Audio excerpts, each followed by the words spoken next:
संगति का जीवन में बहुत फर्क पड़ा करता है। एक संत के पास 2 तोते थे। एक आदमी उनके यहां बैठने गया संत जी के दर्शन करने। दोनों तोते अलग अलग पिंजरे में बंद थे।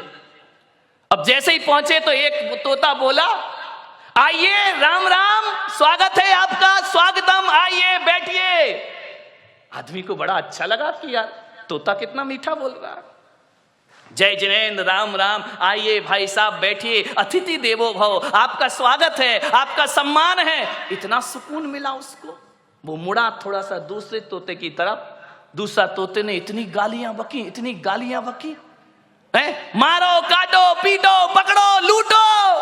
अरे उसने कहा कि संत जी क्या मामला है? एक तोता गालियों पे गालियां बक रहा है और एक तोता आइए स्वागतम बड़ा मीठा शब्द बोल रहा है। संत ने कहा, मैंने इन तोतों से कुछ जिंदगी का पाठ पढ़ा है। बोले क्या पाठ पढ़ा है? बोले जब ये तोते पैदा हुए थे, एक तोता मैंने डाकू के घर भेज दिया था और एक तोता मैंने साधु के घर भेज दिया था। अरे जो साधु का तोता था वो कहता था राम राम तुम्हारा स्वागत है, और जो डाकू के घर पला है वो कहता है मारो, काटो, पकड़ो और लूटो। ये संगति का फल है। तोता तो एक ही है ना, किस घर में पड़ा है? एक बात याद रखना, भीलनी के घर में पड़ा हुआ चंदन तिलक लगाने के काम नहीं आता, चूल्हे में जला करके रोटियां बनाया करती है। ध्यान रखना, भीलनी के घर में रखा हुआ हीरे का टुकड़ा आभूषण नहीं बनता है, वो पैर घिसने के काम आया करता। कहां पड़े हो आप? चंदन पड़ा चमार घर, ध्यान रखिए, नित नित कूटे चाम। चंदन कहां जाना चाहिए? किसी पंडित पुजारी के पास जाए तो माथे का तिलक बनेगा, और ऐसी जगह चला जाए जहां रोज चमड़ा कूटा जाएगा। ध्यान रखिए, सोचना है आपको, आप कीमती हैं, आप महत्वपूर्ण हैं। दोस्ती को ध्यान में रखिए, किसके साथ आपका उठना बैठना है। एक बात याद रखना, मैं खाने में बैठकर दूध पीना खराब है।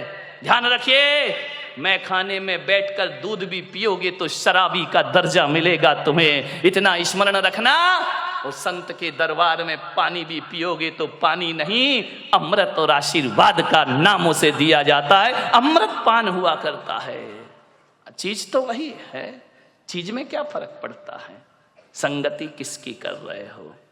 अच्छे लोगों की संगति करो, ऊंचे लोगों की संगति करो। ऊंचे लोग, ऊंची पसंद। कौन बोला? माणिक चंद। ध्यान रखिए, माने संगति कैसे करना है, ऊंचे विचार। मैं जब स्कूल में पढ़ता था, पढ़ाई में बहुत वीक था, बहुत कमजोर। हकीकत बताऊं, धक्के लग लग के पास होता था, पढ़ाई में मन ही नहीं लगता था। दुनिया भर की शैतानी में मन लगता था, पढ़ने लिखने में कोई दिमाग नहीं, बस इसी में खुश थे। कभी देखने ही नहीं कितने परसेंट, और हमारे समय तो परसेंटेज का लफड़ा ही नहीं था। इस क्लास से उस क्लास में चले गए, पास हो गए, ना माँ बाप को कुछ पड़ी है ना हमें कुछ पड़ी है। जाकर के देखा, बोले क्या रिजल्ट पास, नाचते गाते आ गए। जानते ही नहीं थे 90% क्या होते हैं। आजकल के बच्चे को तो 98% आ जाए तो डिप्रेशन में चला जाता है, 2% कम क्यों हुए। हम लोग तो कोई लफड़ा ही नहीं था, आ गए, पास हो गए, निकल गए, बैठ गए अगली क्लास में, कोई परसेंटेज की बात नहीं थी। कई बार तो 5 नंबर का ग्रेस भी लग के अगली क्लास में बिठा दिया जाता था। मान्यवर सोचिए, बड़ी पढ़ाई बड़ी मजेदार थी। फेल भी हो गए तो कोई टेंशन नहीं। एक लड़का फेल हो गया था हमारी क्लास में बचपन में। अब वो फेल तो हो गया बेचारा, बड़ा रो रहा। मैंने कहा काहे को रोता है यार, हो गया, फेल हो गया। स्कूल अगर आए तो पढ़ना ही पड़ेगा, पढ़ाई गर जहर है तो पीना ही पड़ेगा। उस समय मैंने कविता लिखी थी, गिर गिर के पढ़ाई में संभलते ही रहेंगे। ये मेरी बचपन की कविता है। गिर गिर के पढ़ाई में संभलते ही रहेंगे, गर फेल भी हो जाए तो पढ़ते ही रहेंगे। जिसने किया फेल वही पास करेगा, पढ़ाई अगर जहर तो पीना ही पड़ेगा। हाँ, कितने खुश हो गए। देखो ऐसी बातें इतनी जल्दी आ जाती हैं। अरे जो फेल कर रहा वही पास करेगा, टेंशन काहे को ले रहा है? अभी नहीं करेगा, अगले साल करेगा। आज की पढ़ाई बिल्कुल अलग हो गई है। ध्यान रखना, मैं पढ़ता था, पीछे की लाइन में बैठता था, मेरे नंबर कम आते थे। मेरे एक शिक्षक थे, आज मुझे स्मरण में आ रहे हैं, डी भारत, क्रिश्चियन थे। वो मुझे बहुत प्यार करते थे बचपन में। वृद्ध थे, रिटायर्ड होने के बाद भी वो स्कूल पढ़ाते थे कि मैं सरकार की पेंशन जो मिलती है ना, ये फ्री में नहीं खाऊंगा, जब तक हाथ पैर चल रहे हैं स्कूल रोज आऊंगा। ऐसे वह शिक्षक थे। उन्होंने एक दिन मुझे बुलाया कि इधर आओ, तुम देखने में तो बड़े अच्छे हो। उस समय तो मैं अच्छा ही था। क्यों अभी गड़बड़ लग रहा हूं क्या?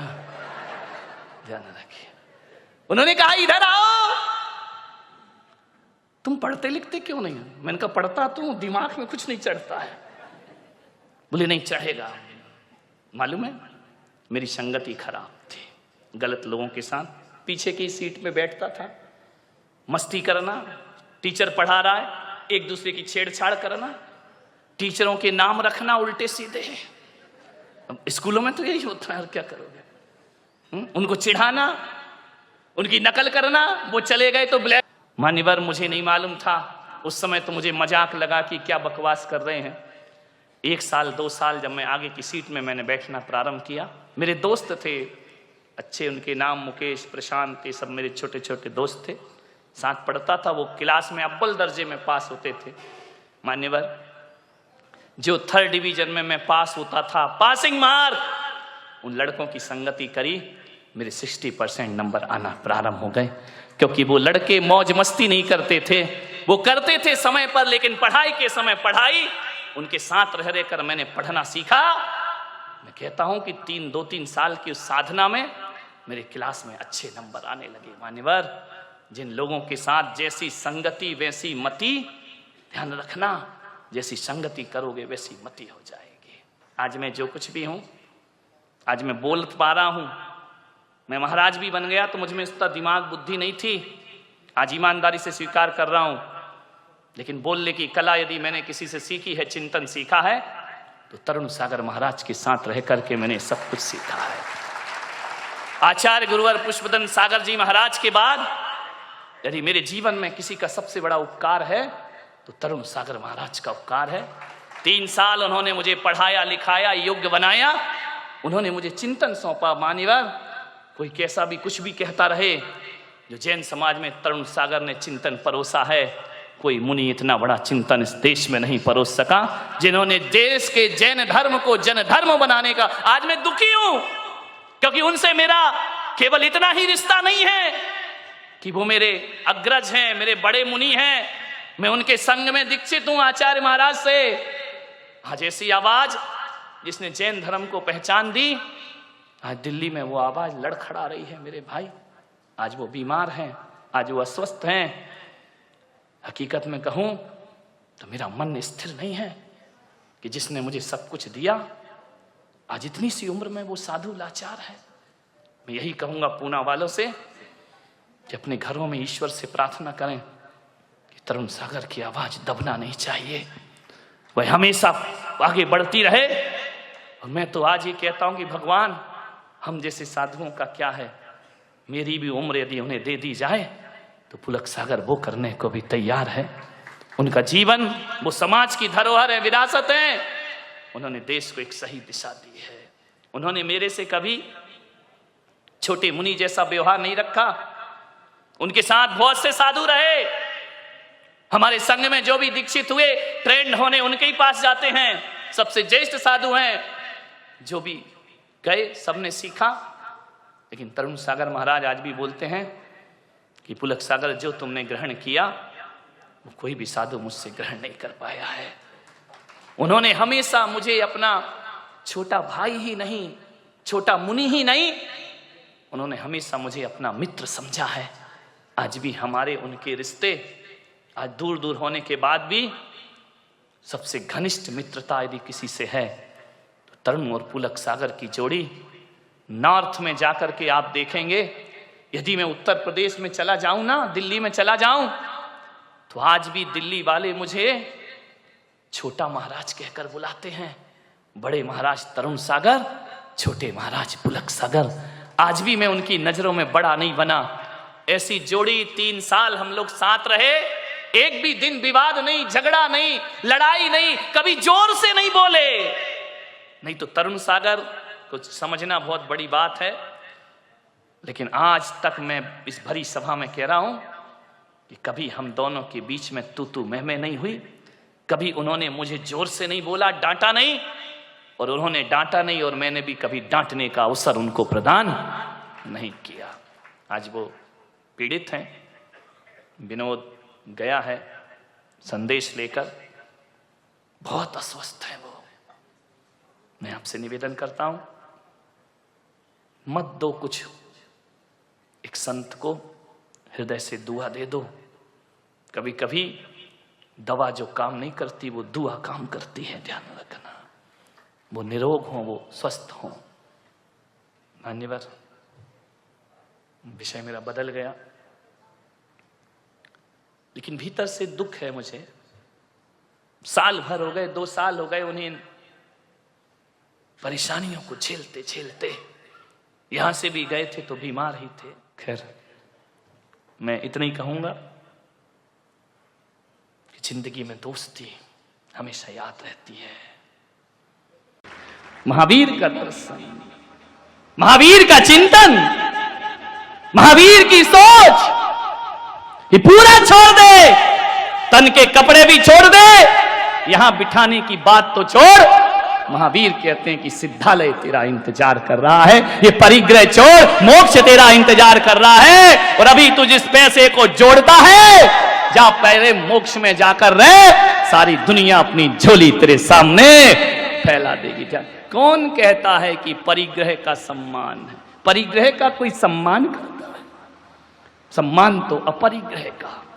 आज तेरी जिंदगी में 1 लाख अपरिग्रह की भावना जगी, उस अपरिग्रह ने तुझे माला पहनवा दी। ध्यान रखना। एक साधु था, उसके साथ एक नया सन्यासी बन गया जोगी। एक दिन कमरे में बैठकर नोट गिन रहा है, दान दक्षिणा ली 11,000, 20,000, 25,000।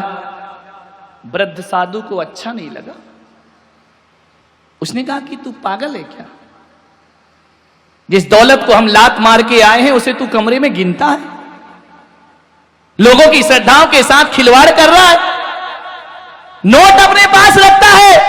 अरे छोड़ दे पागल, तेरा सन्यास का रास्ता है। जानते हो, उस युवा सन्यासी ने कहा कि बाबा जी, ये प्रवचनबाजी स्टेज पे ही करना, बाप बड़ा ना भैया, सबसे बड़ा। तो बोले बाप आप तो तू छोड़ आया। बोले टका हरता, टका करता, टका मोक्ष प्रदायकम। बिना टका के तो मोक्ष भी नहीं मिलता है। बाबा कल की रोटी का जुगाड़ नहीं होगा। तुम बूढ़े हो, मैं जवान हूं, मैं आज की दुनिया को जानता हूं, पैसा बहुत जरूरी है। बूढ़े ने कहा चलो छोड़ो, दुष्ट बुद्धि का है, एक दिन संभल जाएगा, छोड़ो। अवसर दिया, कोई बात नहीं। एक दिन बूढ़ा सन्यासी और जवान सन्यासी जंगल से गुजर रहे थे। रात घिरने को आई, सांझ ढलने लगी, गोधूली की वेला। बूढ़े सन्यासी ने कहा कि रात बहुत हो रही है, ये नाव वाला चला रहा है नाव, पूछ उससे हमें उस पार कराएगा क्या? उसने कहा अभी पूछता हूं। दौड़ा दौड़ा युवा सन्यासी गया, बोले नाविक क्या हमें उस पार पहुंचाएगा? नाविक ने कहा सुबह से आज किसका मुंह देखा मैंने, बोहनी बट्टा तो हुई नहीं, और शाम को घर जाने का समय है। ये बाबा बैरागी अक्खड़ फक्कड़, इनके पास होगा क्या? चलो चलो मैं नहीं कराता नाव पार। युवा सन्यासी ने कहा क्या चाहिए? बोले उतरवाई लगेगी। बोले देंगे। मल्लाह की आंखें फट गई कि बाबा कहां से देगा? बोले देंगे, हैं हमारे पास। तो उसने कहा बैठो। दोनों को बिठाया, उस पार पहुंचाया। युवा सन्यासी ने झोली में से नोट निकाले, बूढ़े को दिखाए। कह रहे थे ना कि पैसा कुछ नहीं होता। लो, दिखा के चमचमाते लहराते नोट दिखाए, उसे दिए, उस पार चले। थोड़ी दूर चले कि युवा ने कहा बाबा आ गई अकल ठिकाने, कि बाप बड़ा ना भैया, सबसे बड़ा, ये पैसे नहीं होते तो आज हमारी नाव इस पार नहीं लगाता, सारी रात ठंड में गुजारना पड़ती। बूढ़ा सन्यासी जोरों से हंसा ठाके लगाकर, बोले पागल तू अभी भी नहीं समझा।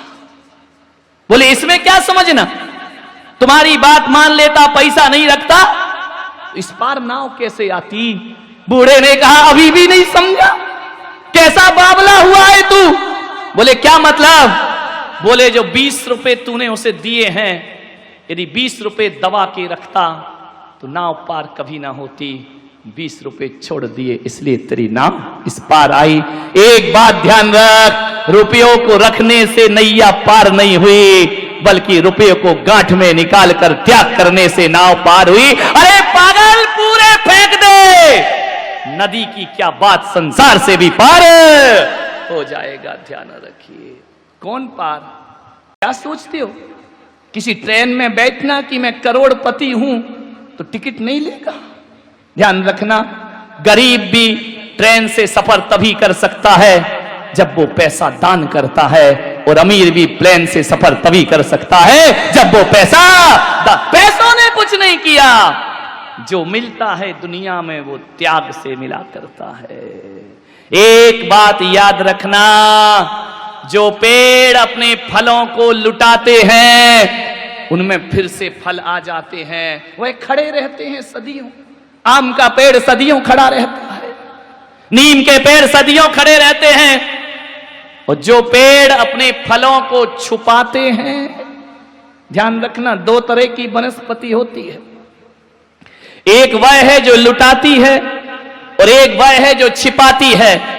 जो लुटाती है उनमें लौट लौट कर फल आते हैं, और जो वनस्पति अपने फलों को छिपाती है, छिपाने वाली वनस्पति जमीकंद आलू को छिपा के रखती है धरती के भीतर, प्याज को छिपा के रखती है, लहसुन को छिपा के रखती है, गाजर मूली छिपा के रखती है। जो फलों को छिपाते हैं वो जड़ से उखाड़े जाते हैं, और जो फलों को लुटाते हैं वो सदियों जीवन का आनंद मना। जड़ से उखड़ती है वनस्पति, आलू जड़ से उखड़ेगा, ध्यान रखना, प्याज जड़ से उखड़ेगी, लहसुन जड़ से उखड़ेगी, क्योंकि इनकी जोड़ने की प्रवृत्ति है। और आम जड़ से कभी नहीं उखड़ता, उसकी छोड़ने की प्रवृत्ति हुआ करती है। ध्यान रखिए। कमाना बुरा नहीं, दोनों हाथ उलीचिए, यही सियानों का काम।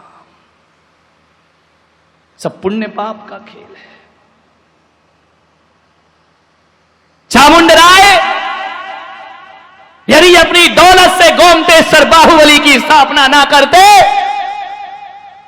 तो अरबों की संपदा के बाद भी इतिहास में उनका नाम अमर ना होता। लेकिन जब चामुंडराय 57 फीट की मूर्ति स्थापित दक्षिण में कर देते हैं तो सारा युग उसे 7वां अजूबा कह करके पूजा करता है। चामुंडराय का दानव धन वही है, जोड़ने का नाम धन नहीं, जो धन छोड़ा है हकीकत में वही धन हुआ करता है।